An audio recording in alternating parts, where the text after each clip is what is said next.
Hello, I'm pleased to have the opportunity to connect with you tonight, and we'll be talking a little bit about your IDSL projects, and you'll have an opportunity to ask questions or to discuss your projects, and also to ask questions if you have questions about the school counselor's role with exceptional children's programming.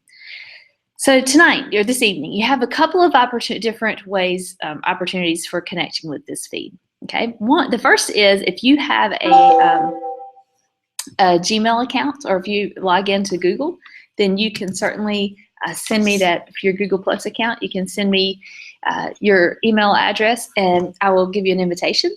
And when I invite you to join, you can just click that. It'll say invitation posted. Click the most recent one to come to your email inbox, because sometimes they'll have been, it may not show it quickly that it's posted, and if I resend it or send a new one, then it'll be the most recent one. So just click on the most recent invitation you've received to join. If you would like to join through the video chat or through audio feed, I can put 9 of you in that feed, and that's really easy because then you just say what you want to say and you just ask the questions you'd like to ask out verbally. It makes it really quite easy. So if you have a Google Plus account or a Google account, then if you'll send me your email address, then I will get you added. The other option is that you can post questions or comments in the chat bar to the right of your screen, well, to the left of your screen, excuse me. Please feel free to post any, I'll write it here too. Please feel free to post questions or comments in this chat. In this chat, you can post anything you'd like to write in the chat bar, and if you do that, then I'll see those, they'll pop up, and I can answer those for you. And the other option for you, sorry, I get a couple of changes. The other thing is that you can just watch this as just a live stream, and so if you have any questions, then I'm going to be available to answer those questions. We will not have a direct, this is your time, and I want to respond to any specific questions you have about your IDSL projects, and I hope you will post those. But if you're just watching on the live stream, I'll try to cover a few points of information for people that would be applicable to all of you, even if you don't have a specific question. Okay, so one of the first things we have here is concerns about the poster proposal. Well, not concerns. At this point, you've received your poster proposal feedback. And with your poster proposal feedback, what many of you are going to see is that you did a good job of explaining what you were intending to do, or what you are intending to do with your project, or what you're working on right now. That's great. It was very clear to me that you have some good ideas, and that you're working in the right directions in terms of addressing career and college readiness with those IDSL projects. You're doing some really interesting work. The poster proposals are set up, though, to provide you with an opportunity to draft a proposal just like you would submit to a professional conference. And that proposal form is based off of the proposal form that's used for the North Carolina School Counseling Conference, Association Conference. And that conference happens in the fall. So this summer, when they send out the call for proposals, you'll already have, if you make the revisions, you'll have a proposal that's right in line with what they would expect to see. So with the poster proposals, when you got some feedback from me, the way the feedback typically works is give you some information about the poster proposal process, and then I kind of revised or tweaked your abstract to be more in line with what you might see in a professional proposal. So those proposals are the same the world over, pretty much. So whatever conference you happen to be applying to present at, whether it's a state level conference or national conference or some international conference, often the proposal processes are pretty much the same.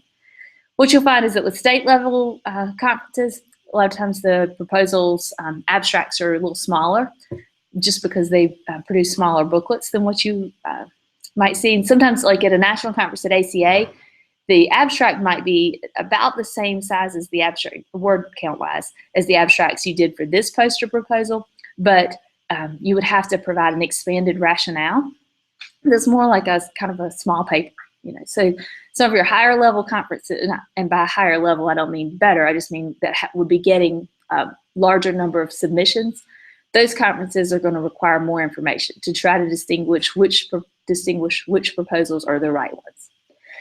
So at the North Carolina, your state level conferences, what you'll see is that they're getting a reduced number of proposal submissions. That doesn't mean just a few. Usually we get a couple hundred, but it's easier for the review panel to go through those quickly than when we have thousands like we might have for ACA. So your abstract suffices, but your abstract has to be good, and it has to give people a sense of what they would be seeing when they come to your presentation. So the tweaks or revisions that you've received from me for those poster proposals, they should help you bring it in line with what you would see in one of those conference bulletins. Now, once you've checked out your poster proposal and the feedback I've given you, decide if you like it. And whatever your final choice is about that, you can use as much or as little of the revisions I suggested in your final draft. But then send me your final draft so that I can pull those together into our e-poster colloquium. We'll have a bulletin that shows what people can expect to see from the e-posters that we'll present that last week of class. Okay. And the other thing is, please remember that once you finish this class, you're ready to go for the North Carolina School Counseling Association conference. So I would really encourage you to plan on submitting that. You'll use the form that is their most recent form, but use that same framework that you have completed in terms of the abstract you'll have written and your bios. Submit a submission to a proposal to that North Carolina School Counseling Conference. Because even if you just drove in for one day, a lot of times if the graduate students are accepted, they'll get free admission for the day that they present.